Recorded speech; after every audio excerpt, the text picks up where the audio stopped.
Hey Carp Anglers, my name is James Sanders and I am the CEO of Team Fish Fighters. You see that little red button down there? It says subscribe. Hit that subscribe button plus the bell button and you automatically be notified with our great carp adventures. Thanks for watching. Tight lines.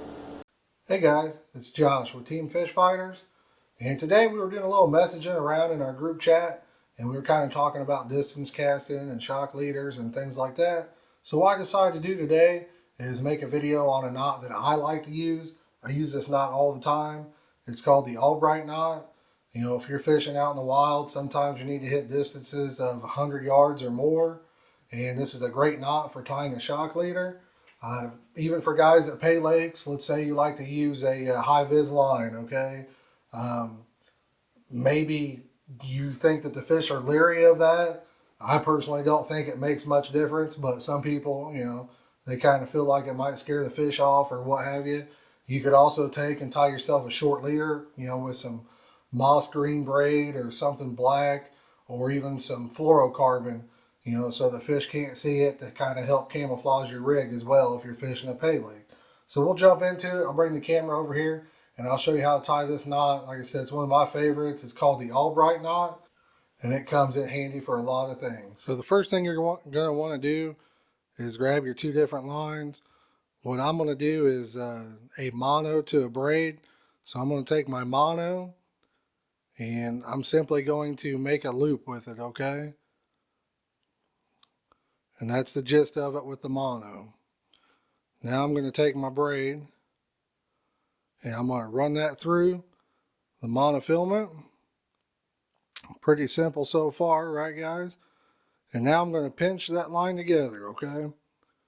I'm going to start wrapping.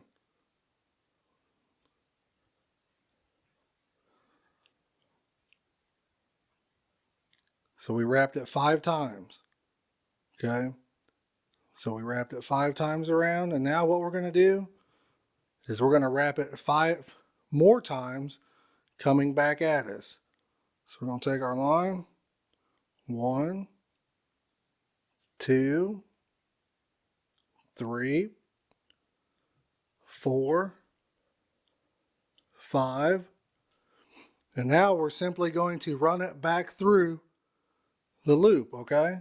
So grab your tag in, and you're going to start to pull it. I'm going to go ahead and get this wet. And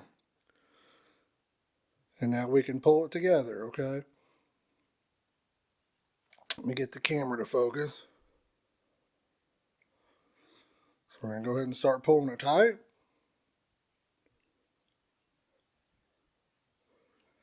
And that knot will completely cinch up. Let's see if I can get the camera to focus here, guys. So that knot will tighten up. It's a perfect little knot. It will not come undone. And we'll go ahead and cut our tag ends off too. With this knot, you can cut your tag end really close. Get yourself a good pair of braid shears.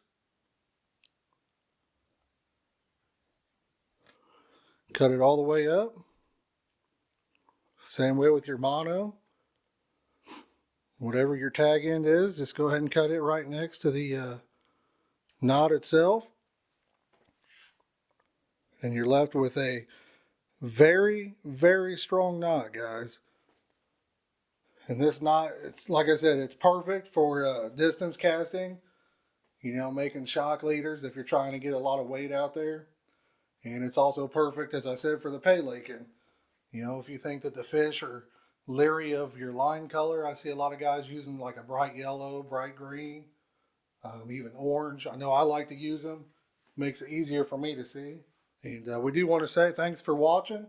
And don't forget to hit that like and subscribe button, guys.